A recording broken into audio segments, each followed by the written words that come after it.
समझ पाइएगा, है ना।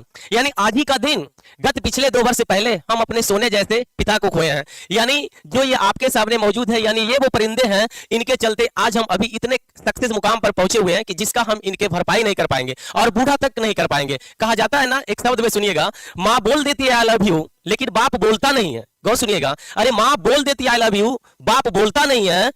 और माँ के लिए बहुत कुछ लिखा गया है, लेकिन बाप के लिए कुछ नहीं लिखा गया है। तो हम 4 लाइन में बाप के लिए कुछ शब्दों पेश करना चाहता हूं, तो गौर से सुनिएगा।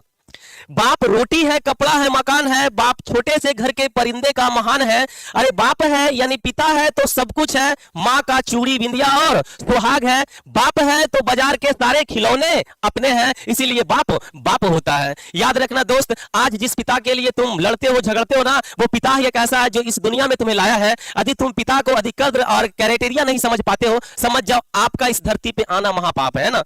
तो खैर कोई बात नहीं, सब कुछ हुई, आपका पढ़ाई भी होगा, ज्यादा पिता के बारे में लेक्चर देंगे, कहीं ना कहीं आपका क्लास डिस्टरबेंस होगा। तो इनके लिए हम आप लोग के सामने बस 1 मिनट का श्रद्धांजलि से मौन पूर्वक होकर के इनको श्रद्धांजलि एक्सेप्ट करेंगे। तो आप लोग सारे लोग ऑनलाइन या ऑफलाइन जितने भी विद्यार्थी हैं, श्रद्धांजलि एक्सेप्ट करने का मतलब कैसे होता है, आप लोग अपने प्लेस पे जहां भी है बस 1 मिनट घड़ी के टाइम से खड़ा हो जाइएगा, मौन व्रत रखकर। जैसे कहा जाता है जन्मदिन और सालगिरह कैंडल बुझाकर मनाया जाता है, तो ये जो श्रद्धांजलि है कैंडल जलाकर मनाया जाता है। तो अब आप लोग के सामने ये क्लास का सारा नजारा दिखेगा, तो आप लोग बैठे हुए जिस स्थान पे वहां पे खड़े हो जाएंगे और अपना अपना कैंडल को जला लेंगे, ठीक है।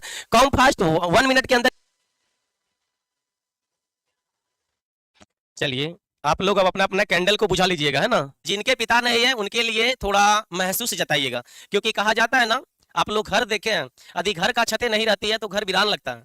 उसी तरह से एक बच्चा पर पिता और माँ का साया नहीं रहता है, वो बच्चा का अब जो ही समझ लो इस शब्दों में। तो कहा जाता है ना, गौर से सुनिएगा, संघर्ष के पीछे एक कहानी होती है, संघर्ष के पीछे एक कहानी होती है, माँ की प्यार की निशानी होती है। आप लोग के सामने हम है, संघर्ष हमने क्या किया वो अलग बात है, और माँ का प्यार की निशानी है। तो कहा जाता है संघर्ष के पीछे एक कहानी होती है, माँ की प्यार की निशानी होती है। इस सफलता के पीछे, इस सफलता के पीछे ज्यादा कुछ नहीं होता है साहब, एक बाप की पूरी जवानी होती है। समझ में आया? आपको बनाने के लिए आपका ये चेहरा, अनमोल चेहरा इस तरह से बर्बाद कर देते हैं, लेकिन हम वो बच्चे इनका जो किया हुआ फर्ज का भरपाई नहीं कर पाते हैं। तो बताओ हमें पुत्र और पुत्रियां कहलाने का क्या फायदा? मेरी बात समझ में आ रहा है?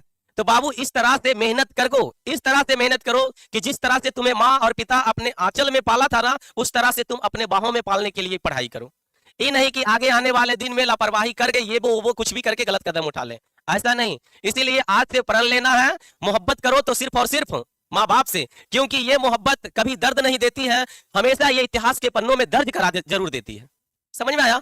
लेकिन वैसी मोहब्बत नहीं जो आज है वो कल नहीं। ये मोहब्बत तुम्हें कभी नहीं टूटेगा, इनकी साया कभी नहीं छूटेगा, है ना। अपने माता पिता के लिए मैं बोल रहा हूं, तो ये चीज निभाइएगा।